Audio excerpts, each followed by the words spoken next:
Read the disclaimer. Hello everyone and welcome to the Beyblade X episode review. Now, hey, I want to mention one thing, mollabays.com. We have Beyblade X products, Beyblade Burst products. It's an optional way to support the channel. Just keep the channel alive. I appreciate any support regardless. We are restocking quite a bit on a lot of stuff, so keep your eye out on the store for about a week. Yeah, we have some stuff at the end to also talk about. But this episode's super interesting because it's Cadover versus Multi, and they kind of have an interesting kind of direction to kind of go with this, where we do see a little bit of Cadover's actual past here, and they kind of have a unique angle with Multi, which we'll get into. But obviously, the episode first starts off with kind of like this little flashback of Cadover, and I think it's really cool to kind of expand on the characters that you're not going to really see much of in the manga, and I think it's interesting. It's a cool thing whenever we get to see it. Wyvern obviously slaps this bay. It's cool to see the avatar in display. Everyone's now watching Multi. I do find it interesting. We do have Shigeru there, Multi's sister, which did appear previously. I'm kind of wondering when are they, how is she going to be utilized, because I know the manga, they have that complete solo chapter with her versus like part of Persona. But I'm just wondering, because of how the events are a little bit different when we'll see her. But part of what I really like in this episode is the general visual direction. I think the visual direction in this, I would say for this week, I would say pretty strong in terms of just visuals. Like it's way above the average that I'm kind of used to whenever I'm watching like a Beyblade X episode. So I do like quite a bit when, for an example, they kind of lean on the angle, because obviously Multi's like this idol. So I have like the whole little idol sticks or whatever. And I like the segment when it's like kind of like they reveal the bay and everything. I like the Common X is cheering on. Even Cadover was actually cheering on, which at first I thought he was just joking around, but no, he actually was a fan. So the angle in this episode that they're kind of taking is that Multi previously was in the solo team of Team Rainbow, because she was basically just her. And Cadover kind of, basically, like, Cadover was like, oh, well, I'm in a team, but I feel like, when I was by myself, it was better because things were, like, sharper back then. So it's gonna be like this idea, is the team holding her back or not, right? And I think that's a pretty cool angle to kind of have it where if she's just doing pretty good by herself, why not just stick to that? But I really like the angle that it has here. So she kind of shows off her wizard rod. They're basically going to do 3 battles. So in the first battle, it's more or less. I mean, in general, the battles in X, and especially for the stamina stuff, it was okay. I think what really boosts this up over, let's say, other battles, like, let's say Burn versus King, is that Burn versus King, I think, was very poor visually overall. I think it had kind of good ideas, but I think the execution was really poor. And I mean, you have a case in this week, right, where it has good direction, it's executed pretty decently, and you don't have to have it where the whole episode is almost like a still show. So yeah, just an example, just to contrast, because I feel like there are plenty of examples on X where the bar is medium, the bar is very below average for what a battle should be, and then after the bar is like above average, or even maybe even greater. There are these little cuts there, like the Mirage Parry. The Wizard Rod, little 4x creature thing looks pretty neat. I also like with the spell, I like that the detailing is kind of based on the Wizard Rod shape. I thought that was actually pretty cool. So she basically just, commands the stamina on it, and then after it just maximizes its stamina ability.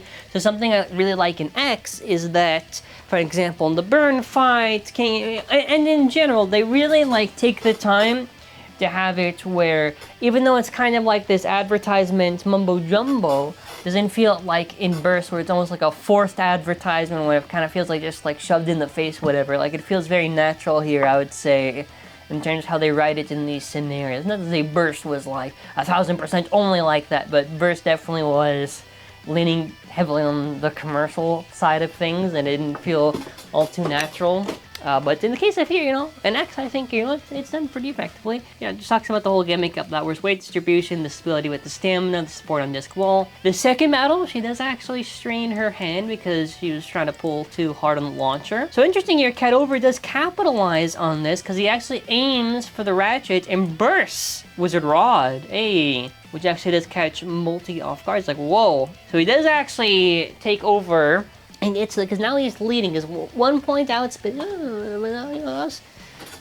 Again, I think I like the direction of this. I like the direction of this quite a bit, where it's leaning on this idea like, okay, you're with a team, but you know, is it necessary? Is it a necessity? So she contemplates this, and we get a little nice thing with the team persona lives cheering her on, which I thought that was pretty nice just to see. And basically, then after she gets back on her groove, and the battle continues. And pulls a wizard, and basically just like taunts him, like, hey, you know, you thought you were gonna just sway me with, you know, kind of like saying all these things. And I like it quite a bit. I also think this episode has a really good cut. It's a really nice one when the team members kind of carrying her on, and there's like a nice thing where like the hair flows, whatever. Very nice animation there that's smooth, and like really crazy impact, which they're probably gonna reuse this cut, because anytime there's a nice cut, you know, it's probably gonna get reused for bank animation. But, you know, Wizard Rod, yeah, it goes on the offense, and by offense means stamina, and outspins and wins. So good on Molt. Managed to pull off the wins, managed to survive.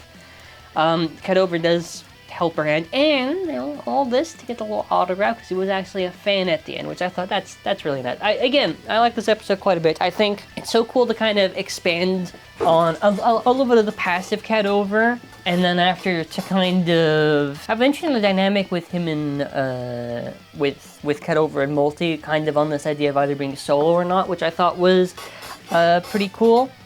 What was it? Oh, she also failed to Extreme Dash because he wanted to Extreme Dash. Then after she just got to the center, and then stamina. I said story 5. I said animation 3.5. It was definitely above average. There was one nice cut, I would say. I thought the art overall, I think in the general direction, you got to give that a 4. CG, I said maybe like about 3.5. I like some of the visual, and some pretty unique angles actually. The battle, I said overall, I think was a solid 4, just because of what was built around it and characterization, I said a 5, just because I like the interactions here. But also, before I mention this, a little big reveal at the end of the episode. It's not that important. It's still going on thumbnail, so a game's the game. But basically, when they're going through all the bladers that are clearing through, we do actually see Pac-Kun, and we do actually see Rex. He's actually in the anime, which I was surprised with, like, damn, oh shit, he's here. Which makes me assume that most likely what happened was maybe the Bay was done first, and then after they did the character, because it's not on the box. And a lot of times if it's not on the box, it means there is no owner for the thing. And there's plenty of examples in Burst of this occurring. So it's not exactly like this is something you think if they had a manga-only content. But obviously not now because he's in the anime. They have a conversation, and Mako's by herself. Very interested to see where they kind of expand with Mako, because they kind of show a little bit of Cut Over's past. It'd be interesting to see a little bit of Mako's past. And you know, the story can get interesting. I think generally, in terms of the story, I think the anime is overall doing a pretty decent job, I would say. I think just, you know, visually some of that other stuff, if that was a little bit better, then the anime would be a lot higher, probably ranked in general. But next week, Bird gets the little grip accessory, whatever, or uses the grip, whatever. Now, Burn versus Carlos, so basically Bird's team is now battling. Now, I did realize something funny. One, first of all, Marco should be losing. He should not have a chance at all against Burn. I don't care how former pro he is. But I think Bird's going up against Ichigo, I'm pretty sure. And if there's already Pac-Kun, that means he's going to lose to a guy who copied his, which either way, I don't know if that's going to have the same impact that the manga has, because they have a robot that copies the abilities, so it's whatever. But I already know he's not going to win. He's going to have like 2 losses consecutive after this shuffle. Well, someone can like do the counts of how many times he's lost, which again, in context, it matters in the story and all that stuff, whatever. I just find it funny at this point. I don't, like, it obviously depends a lot in the context and all that stuff, but I do want to mention something else. Speaking of tournaments, we have Anime North at the end of this month in May, 24, 25, 26. For an example, you have Metal Fight Limited, which, oh my god, look at the prizes there. Absolutely insane. And for the events in specific for the prizes that I am sponsoring, for an example, you have the Beyblade X Standard event, which those prizes are absolutely great. Great. Look at this. Look at this. UX04, a full set, most likely. UX01, no, obviously will be. UX01, UX03, dude, it's absolutely great. Great. And then after, there's also like the tag team event, which that one also has a pretty neat prize. So listen, if you're gonna go to Anime North this year, you have to make sure you get your ticket. But also, if you already are going, make sure you sign up via challenge on WBO as well. Listen, the event's gonna be absolutely stellar. I highly recommend that y'all go check it out, please, please, please. But yes, that's kind of it. Let me know your thoughts on this week's episode and all that stuff. And yeah, that's kind of it for this week. That's kind of it for this week. So I want to say thank you all for watching, and next week we're gonna find out where's Queen. I'm pretty sure Queen should be in the anime, because if they're in the anime, then she should probably be in the anime. But I am wondering also Pascora is also next week, so we're gonna get that info. So I'm wondering what reveals happen, whatever. Maybe if we'll find out about Common Y next week. I'm very curious. Also, what's the June release? But I want to say thank you all for watching. That'll be it for now. Take care and bye. Subscribe and comment and bye. Fuck.